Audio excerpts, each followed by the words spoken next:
Hello. How's it going, man? You good?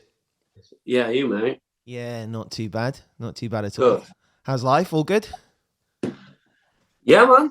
Yeah, not bad. Can't complain. Yeah. Nothing really to report. Just busy and yeah, keep grinding and yeah, getting ready to go to the States with architects next week or the week after, which is exciting. Holy shit. Have you just done a bit in Europe as well? We did Empiricon Fest in Europe, which was again unreal. Like huge indoor kind of arena spaces and yeah, really good time. And that was on album release as well. So Holy shit. What a way to celebrate. yeah, it was really good. It was really good. Played a few new songs off the new record there, which went down really well. So it's kind of weird, like the way that the way around we've done things is kind of weird because we played Alexandra Palace, which is our biggest show, and then we put the record out. Yeah. So it's kind of feels a little bit backwards.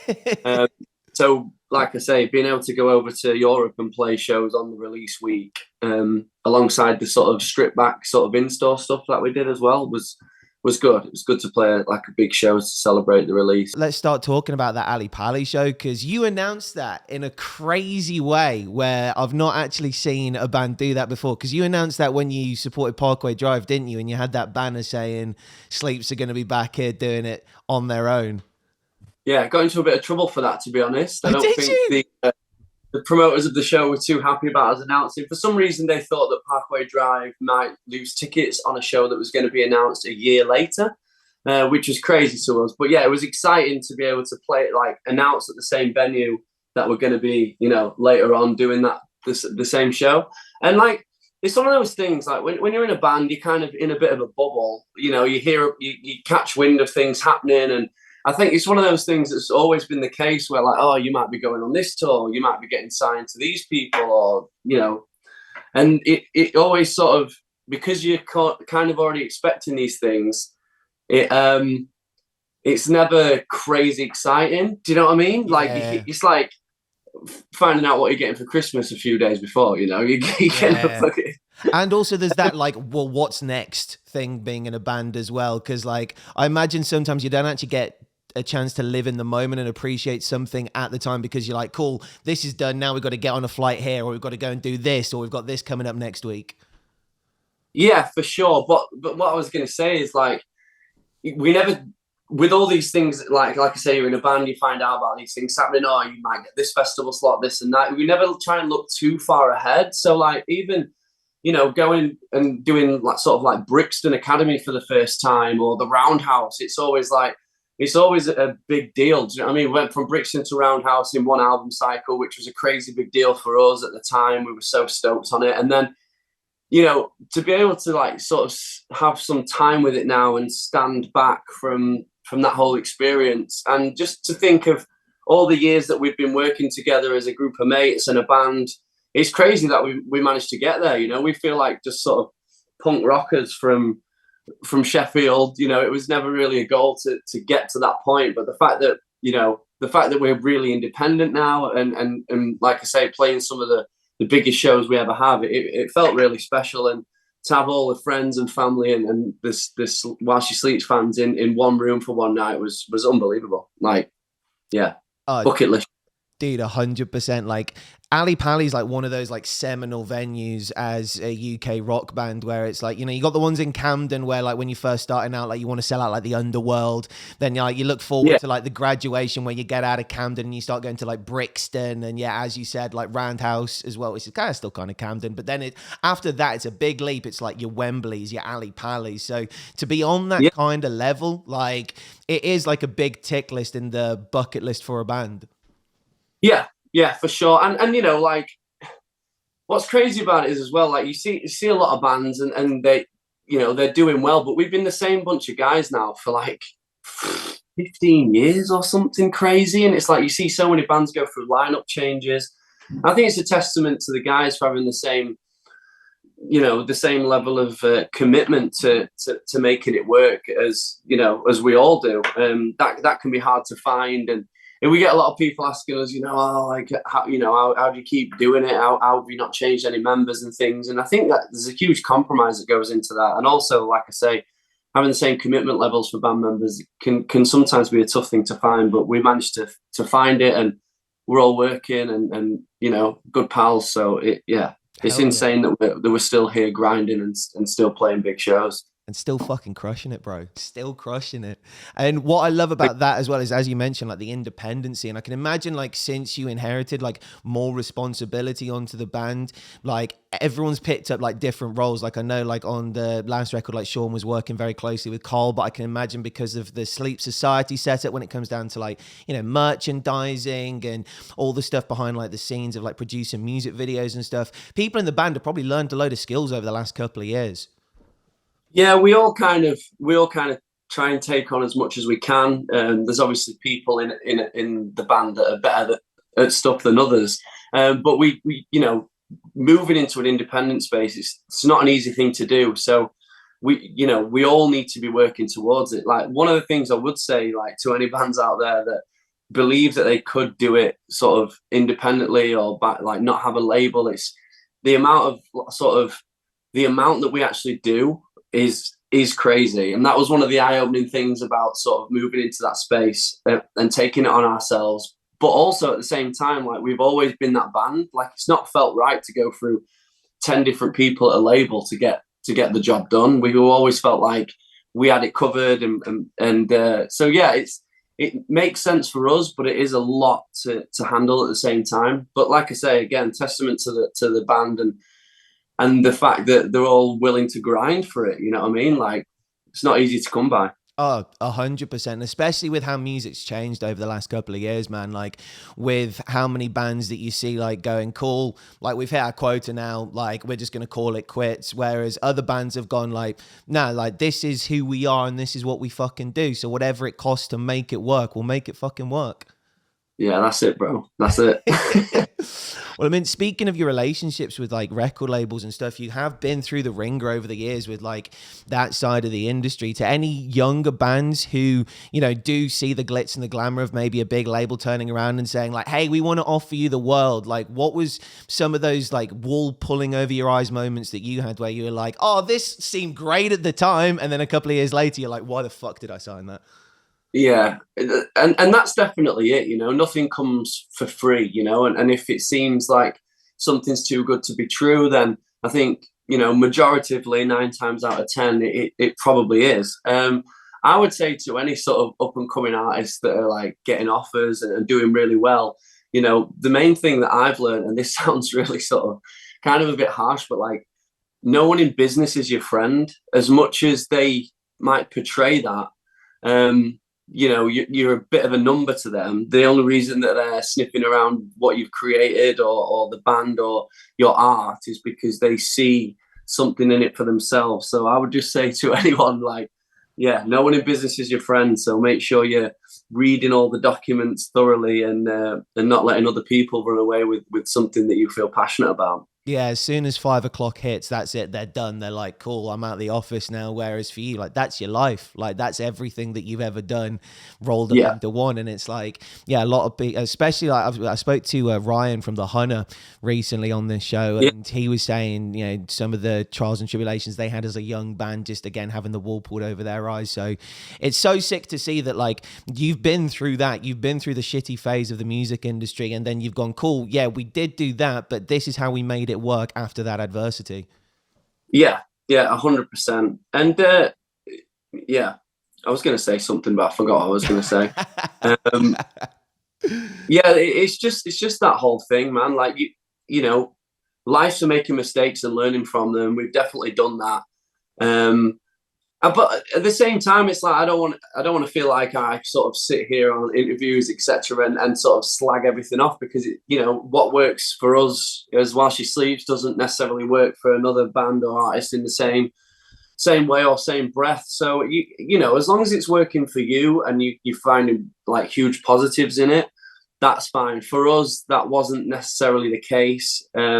People were dropping the ball, making hundreds of mistakes. We're giving away, the main thing being you're giving away a huge percentage of what you're earning for someone to be looking after you. And when people are making big mistakes and things aren't working in your favor, you have to reevaluate that, you know. And as well as that, like, I do think that sometimes these more old school models of the industry or whatever do need a refresh, and they do need to change. And for us, that was sort of taking back some of that power, not paying out crazy amounts of money to be looked after, and then not being looked after in the right way. So for us, it just made perfect sense to be independent, in charge of our own destiny, if you like, and the way that we worked. So yeah, just for any up and comers or aspiring artists out there, you know, be careful. Yeah, that's a great bit. Do it your way. Do it your way.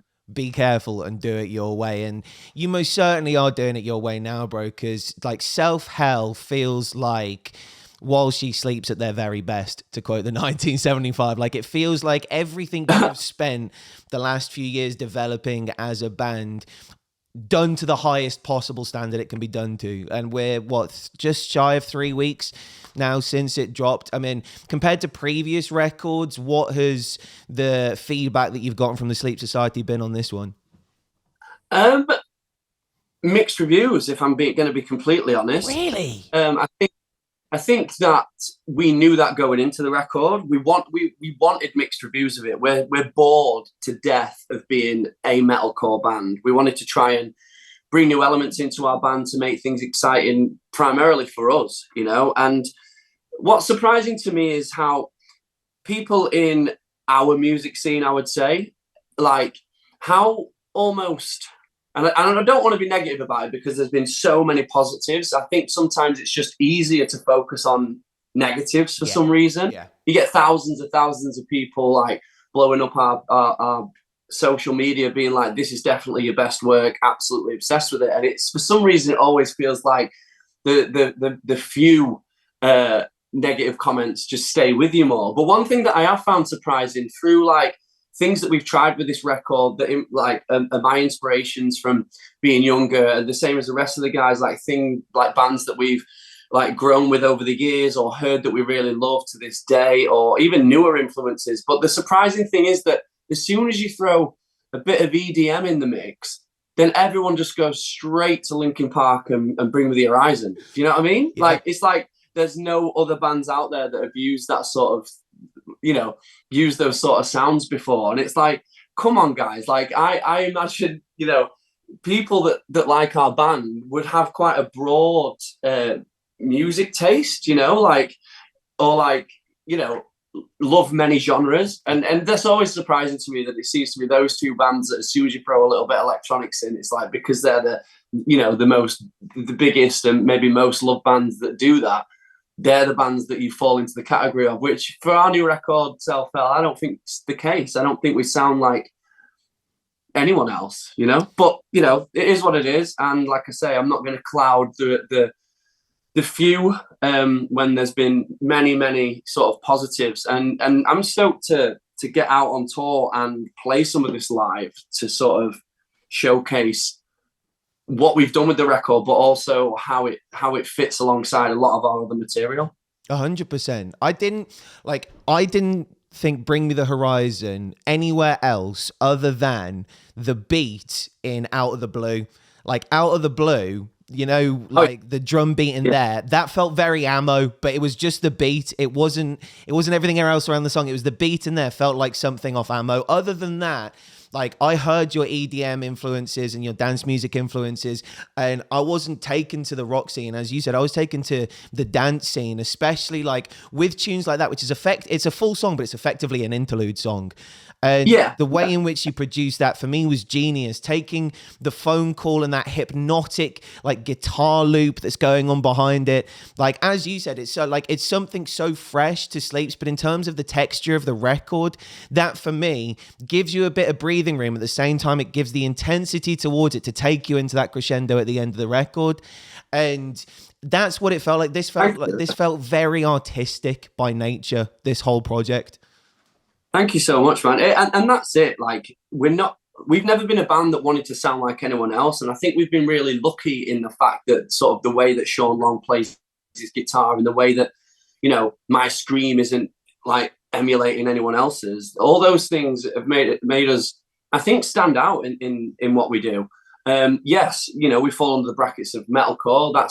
We all came together through the love of early metalcore when we were kids. You know what I mean? But for us, we feel like we got to do something different. And you know, if that comes with a bit of scrutiny and a bit of people being like, "This isn't for me," then so be it. Because personally, I think there's so many bands out there that sound exactly the same, and whether this record takes a little bit of time for people to digest, which I think is the case. You know, I think a lot of people listen to this record once and be like, "That it's not for me," but you know, I'm not that kind of person. I listen to a record a few times. I don't believe the hype on surrounding certain artists. I like to go back and give it a chance when the hype's died down and then see how I feel. And if it's not for people right now, it might be for people in the future if they see some stuff live.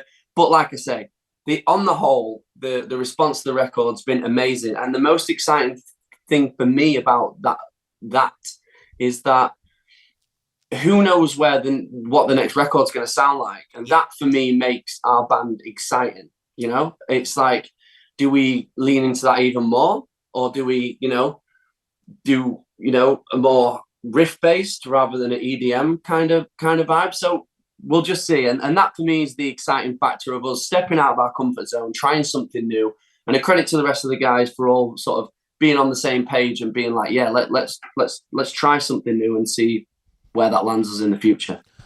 Personally, I'd say go into the EDM hard, man, like fucking hard. Like the crossover at the moment is the biggest it's ever been. Like I am obsessed with what is going on in America at the moment with producers like Elenium and Excision and Sullivan King, who are all teaming up with massive names from the rock scene. It's like you've got Excision doing tunes with I Prevail and The Devil Wears Prada. You've got bands like Make Them Suffer and Error jumping on fucking features with these kinds of bands. And yeah, the crossovers there, like they're the same type of sounds, just presented differently. Like a drop is just a breakdown with a synthesizer.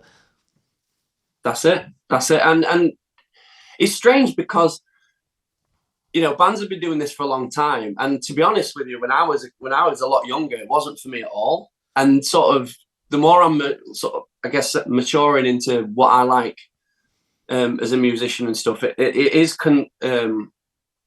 continuously broadening. And now I do enjoy that a lot more than I thought I ever would. I was a bit more just a straight up metalhead over the sort of past 10 years. And now like this is making it fresh and exciting. But I'd like to use it more in kind of like a Britpop kind of way, not so much like a metalcore band with electronic elements. I'd like to keep working on that, so we kind of have this like weird crossover between like metal and Britpop. But like I say, who knows? Like we never sort of say going into a record, you know, that we're planning on having this sound as the final thing. So, you know, like I say, that makes it exciting for me, and to see what happens in the future for our band. And like I say, I'm sure crazy amounts of people are going to enjoy this stuff live, and that's what it's all about, you know. Oh fuck yeah, man. I mean, like Self Hell as a title track in and of itself, like, is just bleeding with that while she sleeps energy, and again, like presented in like a very artistic way. I feel like on the music videos on this, you have embraced what is basically almost the polar opposite of metal core culture, especially like with that music video having like such a bright and vibrant display going on, like your fashion as well. Big fan of the fishnet coming in as like a proud supporter of the male fishnet movement in the alternative scene. It's been fucking great to see it getting supported in music videos, man. Like, was when you were putting together like sort of almost the mood board for that kind of music video, and you know you've got a couple of different directions to go in, at what point did you go cool colors, vibrancy, dancers, partying, like pure upbeat energy? I think that the song felt Self-Held, the title track for us, felt like it had a lot of new metal influence in there. And I think so, looking at new metal and what it did for the metal scene at the time was crazy exciting. I think up until sort of a few records ago, we'd been a lot more of sort of a band with a serious message. And, you know, I think that we just wanted to just simply have fun. You know, I think over the years, like you get a bit too serious about things, and you know, at the end of the day, we're entertainers. That's what we want to do, and so we just trying to be entertaining, keep our fan base on its toes with what to expect, be entertaining, and for that, you know, for that video in particular, it was just all about having fun. I think for many years I just fell into the trap of like, all right, we're a metalcore band, so that's how we need to present ourselves, and it's not necessarily who I've been or who I am. So for me, it's just fun to just throw different looks together and try new things that like kind of shock people a little bit. And I think that's where the music is in general now. Do you know what I mean? People, I feel like there's that much out there now. People kind of feel like they've seen everything. So at the very least, you just want to have fun with it. And that's what Self Hell was all about. And more representative of our live shows now. Do you know what I mean? We're not just trying to be hard and screamy. It's like we have a lot more fun. We dance around a little bit. We got smiles on our faces, you know, and that's who we are. So yeah, let's portray that in our video. Dude, the best pro wrestlers, they always say, is basically just them turned up to 100. And I feel like this is just you guys turned up to 100 now. As you said, like, you've almost embraced what the stereotypes of the scene and the genre put on you from the get-go. It's like, cool, if you're in a metalcore band, chances are your promo shots are in a warehouse. You got to go and do like a music video on a hill somewhere, like whilst it's really like cold and dark and rainy outside.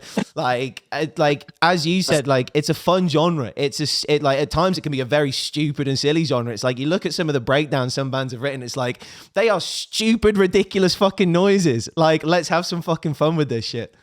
Yeah. And I think, you know, the older I'm getting as well, the more I'm like, I'm not taking myself that seriously anymore. Do you know what I mean? It's all about having fun and life experiences and enjoying the journey and having a bit of trust in that whole process. Yeah, that's where we are. That's where we landed. We wanted to do something fun, but also to go alongside that, you know, we're talking about taking the power back a little bit and being self-managed and stuff. All the videos we're doing are in-house, and you know, like we were saying earlier, all the artwork's done by us. We're not outsourcing, like, if anyone, like, to do anything. So it is a huge undertaking, but we're enjoying it. And like I say, we're enjoying expressing ourselves in the best way we know how. Hell yeah. But whilst you're still having that fun, you also are keeping the serious side as well, because To the Flowers, man, like, Jesus Christ. Like, I remember that montage you shared of people's reactions, and like, I've never seen so on the nose reactions from other people to how I felt watching a piece of art for the first time. And like, that's what it is. Like, you could take your song away from that, and that video in and of itself is like its own piece of art, but then you add your melodic composition behind it and it becomes this totally different animal, especially with the ways in which you decide to cut the music video around the song and at what point certain things come through. Whose idea was it to go like, all right, let's fully do something completely different here for what people are used to from While She Sleeps? We'll give them a miniature movie. Yeah. Well, I think that goes alongside what I was saying about sort of the industry changing and certain models not working. Like, we had sort of lots of conversations internally about the best way to showcase the singles from this record and what the best songs were to get people excited but also, like I say, keep our fan base on their toes from what to expect. We talked about doing just more viral stuff, you know, like more, I don't know, TikTok sort of stuff, I guess, because there's a bit of a worry now where you put a lot of time, a lot of effort and a lot of money into producing something like the video for To the Flowers, and then people aren't digesting what they see in the same way as they used to. So there was big conversations about that. But the more that we listened to the song, the more we felt like it needed like some sort of short film that really sort of evoked that emotion and showed where we were trying to go with that. And I think that, you know, Aaron is doing so much film work now. Oh, damn. And he's actually crushing it. He's doing like short horrors and yeah, loads of stuff. So it made sense for us to do a short film for this video with the emotion that goes with the track. And what's so crazy to me is, like, even like without the music video, like being sort of being in control of writing these songs and hearing them repeatedly day in, day out for months on end before we put out a record, and then releasing it and people get to judge it and let us know what they think. To the Flowers for me is not getting old still, which is kind of unusual. I can listen to one of our tunes for months and months, and then I've had my time with it. I understand it. But for some reason with To the Flowers, I'm still not over it at this point. You know, I'm still listening to it, and I don't know whether it's the melting synths or what, but something pulls me back to it, and I'm still very much enjoying it. As I was when we first created it. So yeah, the video was a massive undertaking, but credit to the guys and Aaron for having that vision for it. And like I say, I think it evokes that emotion. I think when you see them together, it does make sense. And it felt like a special one. Bro, 100%. Like for me, I'm glad that you point out like the synthesizer part of it, because like I'm such a big fan of like the layers of production and when people choose to use certain things within songs. And it's one of the reasons why like I got so invested in Take Me Back to Eden by Sleep Token, was because of the way in which they'd use their production to take you in a certain direction. And it feels as though on this record, like, you know, with songs like from Out of the Blue with that phone call, like, and like the sort of like almost like answer phony kind of message feel to it, like you've used your production so sensibly on this record. And I'm guessing that's a lot of stuff that comes from working with someone like Carl Bown, and also Sean's just genius that he's just developed over the years. Yeah, and you know, it was a conscious effort to bring in, like we were saying before, new stuff to this record. Something that, you know, it's not necessarily groundbreaking in terms of like, has it been done before? Yeah, it's been done before, but for us, it felt like a very different edge towards what we've done in the past, and that's what made it feel like the right thing to do. So I'm really loving stuff like you mentioned, Out of the Blue there, like. And it's really funny that you say, I think you should continue to push that, because I love that. I'm not even on that song, and it's one of my favorites on the record. Right. Maybe that's why. But yeah, just I would love to lean into that even more. And I think the main thing is as well, like when we mention shows like Alexandra Palace and like we're playing some ginormous festival slots, and you know, we're so stoked about all that. We kind of came to this reality like a little while back that, you know, for so many years we're creating music for the mosh pit, which is great. That's where I live. Do you know what I mean? I love that stuff. But also we have to now take into consideration a massive festival show, the thousands of people that don't go in a mosh pit, you know, that aren't there to get smacked in the face. And these are people that might be stood at the back of a crowd having some chips. Do you know what I mean? And what's gonna help us draw those people in to find the back catalogue of our band, or you know, how do we showcase our band in the freshest way to get more people involved and be interested in what we've created. So I think that songs like Out of the Blue and stuff, when you look at like a landscape, or maybe even the theatrics to a degree of a live show, stuff like Out of the Blue and strong interlude sections are going to be what we bring in to sort of make our live show a journey. So again, it's like, where do we go with that in the future? Who knows? And can't wait. Same, bro, because it just feels like you boys are getting better and better with age. Like, thank you so much, man. Like, genuinely, like as someone who has been here ever since you guys debuted, and like I do believe this is album number 6 as well, isn't it?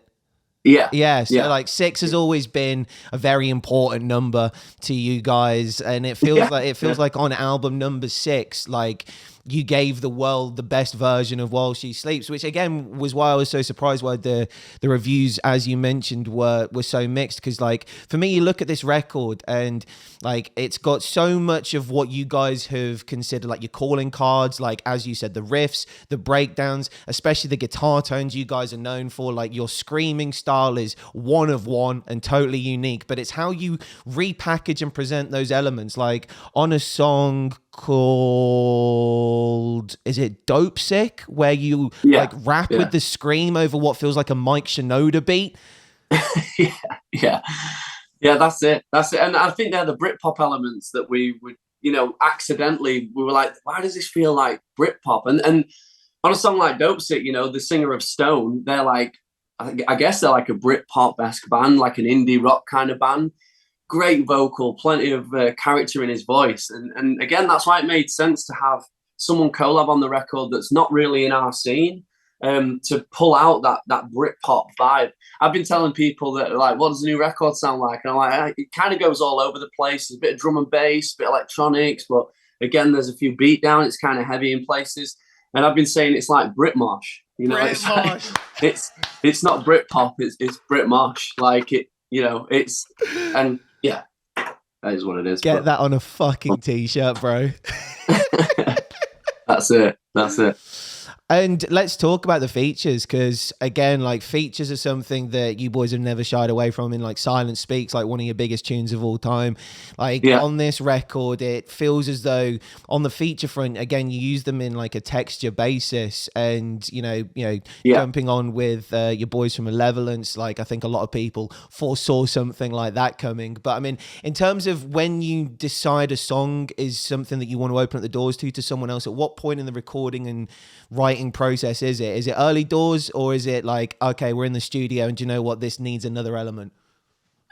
I think it's not really, I think it's always nice in that like sort of hip hop way or new metal way to collaborate. It always brings a slightly different dynamic, which is fun to work with in the studio.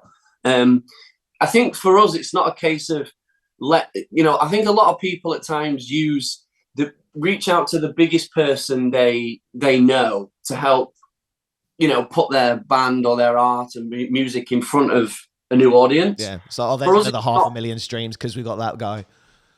Yeah.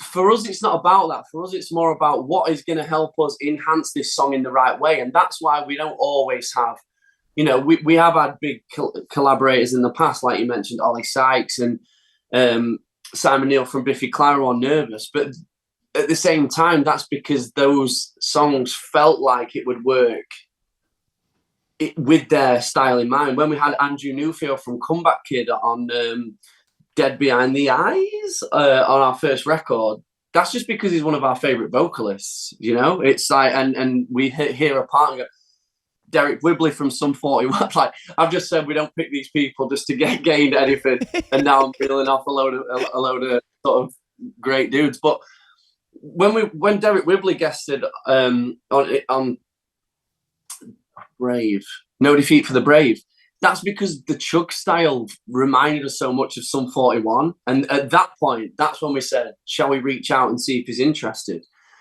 So we don't like preempt stuff and write things on purpose to gain that. It's more like you hear it and you kind of like, let's ask the question because that'd be great. But yeah, for us, it's not always about reaching out to the biggest artists. And that's why on Self Hell, we have, collaborators that people might not even necessarily know. Yeah. And I love that so much, because it's not only introducing a totally new artist to the scene, but it again adds a totally different element to the song, where you are working with people who you wouldn't normally associate, I don't know, a name like While She Sleeps to be jumping on and asking to come and feature on one of their songs. And for me, moving forward, it's something that I really do hope the rock scene continues to embrace, because for the longest period of time, like, features just won a thing. Like you mentioned, like the new metal boom then. Imagine if back in the day when new metal was massive, if you had like a Limp Bizkit song featuring Chino, or if you had a Rage Against the Machine song featuring Fred Durst, like, people would have lost their fucking minds at that. But I almost feel like we kind of got robbed of those because bands were so protective of their space. They were like, no, like, this is ours, like, please stay away. Yeah, no, for sure. And again, it's just a fresh element for us. And when we're working on a record, like, working on records, like, it's not necessarily an easy thing to do, like, we've not always found it really easy, like taking months and months. That it can be quite tough on your headspace, and I think it's nice to have breaks from it so you can go back to it and find some clarity. But again, it all comes down to being self-managed, managing our time better, going through album to album and tour to tour every year and killing ourselves on the road and not many days off between shows. We've learned all these different things, learned a lot about the industry. So now we're wiser to it, So being able to take some time away and thinking what's going to work for us is hugely important. And I think that's just why you're seeing fresh elements come into the band. And yeah, hopefully that's exciting for our listeners. And like I say, for many people, the Self-Hell's gone down great, and we're stoked. We're stoked for it finally to be out. We're not sort of sitting on it anymore. People have got it, and the main goal for us is if our core fan base, the people that have been there for a few albums already, love it, then great. And if people are just hearing Self-Hell like as a record for the first time and getting into our band that way, then it's done its job. And yeah, we're stoked to finally have it out and see what the next year brings for us. I'm very excited to see what it brings for you as well. Because, I mean, as you said, like, if this album cycle effectively starts at Alexandra Palace, like, where's it going to end? Because, like, for me, like, the only way is up. Have Sleeps ever done Wembley? No, we haven't. So I mean, in the future, throwing that one out there. Yeah, that's it. I'm not allowed to say anything. Oh shit, son. Okay. One thing I will say though is, like, we are a sort of band that we do love that up close energy that can't be replicated in smaller rooms. So I think we'll always be a band that sort of flip flops between the both. We have played Alexandra Palace. What's next for us? We don't know. Do we just go bigger, or do we bring it back down a little bit and go into slightly smaller rooms and sort of really encapsulate that energy? And playing huge festivals and big almost arenas is brilliant, but at the same time, there's nothing that can, there's nothing as good as small sweaty rooms for that energy. So yeah, who knows what the future is going to bring? It's exciting for us. Like I say, we don't try to look too far ahead because, who knows? But yeah, we're stoked, and let's see what happens in the future. Oh, that wink just did a lot of heavy lifting. And, I mean, yeah, speaking of like that energy of the smaller shows, like for me, like as you said, like there's something that will always be a core part of While She Sleeps, which is, a sold out 300 cap room. Like every dude in there's got his shirt off. Every single person is caked in other people's sweat. Like, again, I'd love to see you in the same way Shikari did that residency tour last year, where they went back to the same cities over the course of 3 months, like smaller independent venues. I'd love to see a Sleeps 300 cap run where you're just like, cool, let's take some of the most intimate sweatbox venues this country has to offer and fucking destroy them. That's it. And yeah, like you say, you know what sort of band we are. I think, like, you can mention genres and EDM, but I think at the core of what we do, the way that we work and the ethics behind the band, we are like a punk rock style. That's what we do. So you can guarantee that before long we're going to be, booking up a sweaty tour, if you like. So yeah, it's definitely going to be coming. So yeah, hell yeah. We'll be doing that again. Well, speaking of stuff that's coming this year, I do believe your biggest set at Download. This is the highest up on the biggest stage that you've been. Like, I know you've done main stage before, but like in terms of like, main support on the second stage, that is like that's one of the billings on a festival where you get to have your logo displayed properly, which I always like. Like, it's always like a nice little thing for a band where it's like, cool, this band deserves their fucking shit being displayed properly. And it's like, again, very big testament to your hard work and how much this band has grown over the years. Like, Download 2024, what we thinking? Yeah, mental. It's going to be crazy. We're already sort of, obviously it's not too far away. We're already sort of talking about, what we're going to do for that, sort of the set list and maybe what songs we bring back and what songs we haven't played. So it's going to be fun, man. Like, I can already like feel it, feel the excitement creeping in for that show. And, up until the Download pilot, we'd not played Download in a long time. We kind of tended to be on, Danny P. Carter's stage at Leeds and other things like that. And obviously, the UK is not massive, so you play one festival, it kind of do you play the other one? And these things come into play. So for us, it is a big milestone because, like I say, other than the pilot, which we had an amazing time at, we've not been at Download for a few years. So to be sort of main support to Pantera, if you like, is mind blowing for us. And it feels deserved, but also, we're so excited to be, like you say, have our logo nice and big on that poster and turn up with all guns blazing to show everyone what we're about. So yeah, we're stoked. And it was interesting really, because we just, on release week, we did loads of stripped back shows, small in-stores where people could meet us, get their records signed, pick up the vinyl and things like that. And the amount of people were just saying, Download, can't wait, I'm going to be there. So I think it's going to be a special one for us for sure. And yeah, can't wait. Hell yeah. Are you going to climb anything? I knew that. That's always the question.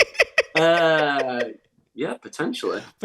I guess it depends what energy we get back from the crowd. Is that a judgment call on the day where it's like you don't go into it planning it? It's like if I get taken over by the energy of the crowd, I'm going Deryck the Explorer. Yeah, I think that it comes from being a fan of bands like The Chariot and Dillinger Escape Plan back in the day. Like they'd always be up the walls and throwing themselves around. I think that's where that comes from for me. Love keeping the security on its toes. Loves, and I remember when I climbed that tower at Download all those years ago and smashed the brainwashed flag in the top of the sound tower. Like that's what people talked about. And I think again for maybe a small part of it is coming from feeling like an underdog and having something to prove. And I think that's how we've always walked out onto the stage. We've got to show people what we're all about here. So, but now you've mentioned it, you've kind of planted a seed there where I feel like it's a bit of a dare more than anything else. So it's kind of like I'll probably just have to. But it's never pre-planned. It's never like I'm going to do this. It's just more like where the vibe of the show is and if I can be bothered. But yeah, very much. Well, I mean, you definitely were bothered at that Download pilot. That was one of my highlights of the weekend. Just seeing you up there, like for the last number, just like commanding the crowd like some sort of religious figure from up there. Just like beautiful. The scariest thing about that was, and I don't know whose job it was to build that sound tower, but you never expect sort of the scaffolding poles and the rigging to be loose. And I remember specifically when I sort of ran across the crowd and started climbing that, getting sort of halfway up, a lot of those scaff bars weren't fixed properly. They were wobbling and sliding and loose. So yeah, dangerous shit. That's fucking terrifying. Crazy. Yeah. Precious cargo, bro. Like, be safe up there for all of us. Yeah, man. Oh, dude. Well, before we get out of here, the one thing that I did want to talk to you about, last time I saw you came to do a DJ set in Birmingham, and you mentioned that you've been sober for quite a while now. I had no idea. Like, how long for? How's it been treating you?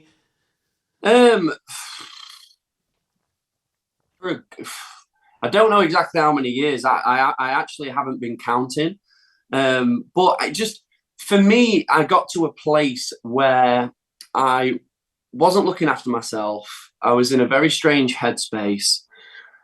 I did a few things that were out of order, shall we say. And I was just basically misrepresenting myself. And taking time away from it and living more healthily in general has enabled me to address things that needed addressing, basically. During the lockdowns, I started running more than I ever have, and just generally looking after myself. And I think that, we've all got our demons, you know what I mean? And I think for a long time, I was kind of using substances to sort of put a veil over those things rather than thinking and addressing and talking to people.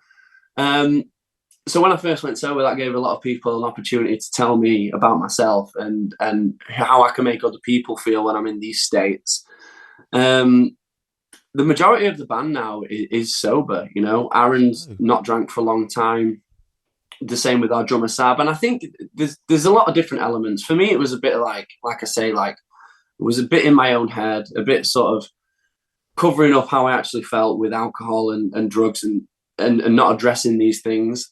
But then also, like, you kind of your own boss on the road, and the main thing that you get paid in when you first start out is alcohol. You know, like you only get enough money when you first start in a band and you're touring Europe in a van to get you to the next show, like and you're sort of paid in booze, and it just got to almost like a dangerous level for me where I could have lost people that I care about to being a bit of an idiot. And so for me, it was more about reevaluating what's important, reevaluating, where my headspace was at, and gaining some clarity. And I do have to say that through doing that, I feel so much better in myself. Yeah. Through a bit more working out and not hitting the booze and the drugs, like I just feel a lot better, a lot more positive in general. And I think one of the main things that people kind of, I don't know, people I've spoken to before that they don't put two and two together. It's like they feel like if they stop drinking for a few days or come off the drugs for a few days, they should be feeling better. And I'm like, no, it could still be a month later and that stuff's still dipping your mental health and giving you anxiety and not helping with depression and things like that. So yeah, not to finish this interview on a fully bleak note, but I would urge anyone that if they're feeling wobbly and they're not feeling themselves and they're very up and down, like just take some time away from that and give yourself some clarity. And I think a clear head is very important. And working out for me has been not necessarily like lifting weights, but more just like getting out and running and playing sports more and those sort of things has just really helped me, give me some clarity, give me some, just really helped out basically. I couldn't agree more, bro. And I honestly don't think it's bleak in the slightest because, for people listening right now, hearing someone like yourself talking about such a relatable experience in such a normal conversation, and most important thing, normalizing that conversation where it's like, you're sat here going, yeah, like this is what it did to me. This is the person that I became, but this is the solution that I found. And this is the way in which I went about fixing it. It's all very healthy coping mechanism orientated. And I gave up the sauce for 5.5 months last year. And I still have a couple of drinks here and there at the moment. But if I'm being brutally honest, I don't enjoy drinking anymore. Like it's gotten to the point now after giving it up for so long last year where the couple that I have now, I always feel like shit for 3 or 4 days after having them. And it's mad that like your tolerance dips down so low where like just a little bit of alcohol can have such a massive effect on you. And especially like in your industry where your vocals are of such high importance in this kind of style where, you've been through the ringer with your voice over the last couple of years as well. Like how are we on the vocal cord level now? Good, man. Really, really good. Like I say, since I started treating my body a lot better, I've not had any vocal surgeries. I don't know of any other vocalists that have had 3 surgeries on their voice and are still doing what they do. There's definitely people that have like torn their larynx and stuff like that. But yeah, I think that, like you're saying about the drinking and that party lifestyle, I think I personally come from a place where it was like, Jackass was huge, and the drinking culture that I was surrounded by when I was younger it's like that's what you kind of did. It's kind of like when the weather's terrible outside and it's cold, dark winters, you just go to your local pub and club and just get smashed. And for me, it was never in that sort of Jackass way. It was almost glorified to be as smashed as you could be and do idiotic things. And I think over the years that kind of didn't necessarily change for me. I've done some mental things drunk, man, like mental things, and not like awful things. Yeah. I used to be friends with the guy who run our local rock venue, and my main thing was never knowing when to say enough's enough. So I'd always take things to a level that was too far. There was one time I went round the back of this rock venue, and this rock venue was on like almost like 4 stories. They used to have practice rooms in the roof, and it was a massive building. And me and my friend once went round the back because everywhere had shut in town, and we were still on it. So we got a trolley, put a double height. When you get the ladders that window cleaners use, where they move them up. So so we got a trolley that my mate was holding at the bottom, a 2-story high ladder, I climbed up both. So bearing in mind this is basically a ladder on wheels, smashed a window, climbed in, broke into the bar, got 2 fistful of Jack, and then we just sat in the bar for the entire night and smashed these 2 bottles of Jack. And you're talking 4 or 5 o'clock in the morning. And it's just like, it's that classic advert of that's, is it Spider-Man or Batman that climbs the scaffold drunk and then he falls to his death? It's like, that's the sort of crazy shit that I was doing. And in my mind at the time, that was like, oh, it might have been a bit of rock and roll. And it's like, it's not, dude. It's just, it's kind of disrespectful, a bit dangerous and idiotic. So for me, the main thing was making sure my close friends and family around me knew that when I was in the worst state that I was changing, because I respected their opinions and I knew that I had to change. And also the respect to our fan base in wanting to put on the best live shows. And I think that was something that I kind of struggled with, the transition between being a band and always being the underdog and wanting to prove ourselves, and then actually being in a position sort of 5 years ago where coming to the realization of people do like our band and it's my responsibility not to be messed up and sound the best that I can. And so they were the main 2 things that I really wanted to change for the better. And like I say, I can sit here now and say I put massive effort into changing who I was and the habits that I had, and deep-seated kind of roots that were making me be a certain way, and insecurities and all these things, and unraveling those roots and trying to get into the bottom of a few things. And now I feel a lot better. And I feel like I'm in a really good place. So the last few years have been some of the best for me. And I'm glad that I made that change and was able to before I lost things that were important. I just want to say on behalf of the Sleeps fan base and including myself as well, very fucking proud of you, bro. Because like it's not the easiest thing in the world, and a lot of people don't have that, come to Jesus moment where they do get that clarity where it's like, if I don't change, everything's going and everything's going to fall apart. And like to acknowledge that, to embrace it, and to build in it, and to become what I can honestly say is the healthiest version of yourself. Like, you are fucking glowing these days, bro. Like, you're lighting up a room just with your skin tones. So I wish. But no, I appreciate you saying that. And like I say, people's journeys are people's journeys. And if you can, address those things and make a positive change, no matter what it is, you know what I mean? It doesn't have to be specifically this, but if you can, dig your heels in and grind it out and make positive changes in your life to get to where you want to be, to make your loved ones and friends, stoked to be around you more, and all that comes with that, then, fair play to anyone that's willing to even give it a go. And I think that a lot of the time that main, the end goal seems so far away and at times like really unachievable. But I would just say that even trying or even acknowledging and trying to make positive change is half of the battle. When people say like, turning up to the gym is like half the thing. Yep. Like what is that like? If you get up and get out there, you're halfway there. So yeah, shout out to anyone out there that's trying to make positive change, and don't worry if you fall off. Yep. Like progress isn't linear.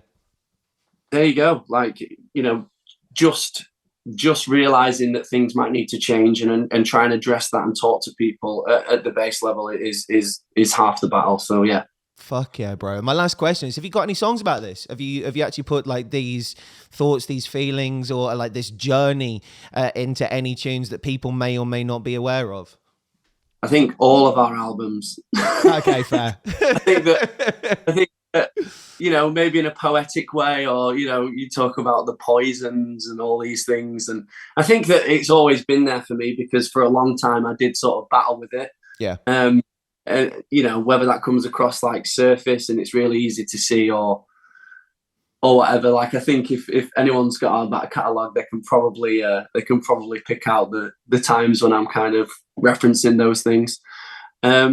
But yeah, maybe I should just do a full weight song about it. I mean, Radical Hatred, Radical Love off Self Hell, you might be able to say is a perception of that.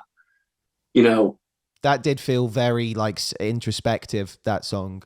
Yeah, and it's all, self-help for me is about balance. Like, it takes you through a lot of different emotions, and the radical hatred, radical love is that balance of fighting for what's right, but always naturally drawn to the sort of devil and demons inside of you. I've always kind of poetically written about stuff that I've gone through, so I think that it's always been in there. Fuck yeah, bro. We'll continue to do that because, as I said, this is the best version of While She Sleeps we've ever had, in my humble opinion. Thank you so much, man. It means a lot. Yeah, it means a lot. Honestly, can't wait to see all of the success that comes your way this year, including maybe or maybe not a Wembley announcement. Who knows? That just up in the air. Maybe.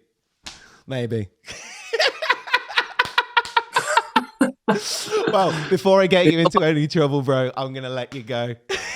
All right. Thank you for your time, bro. Appreciate it. No worries, man. Thank you so much.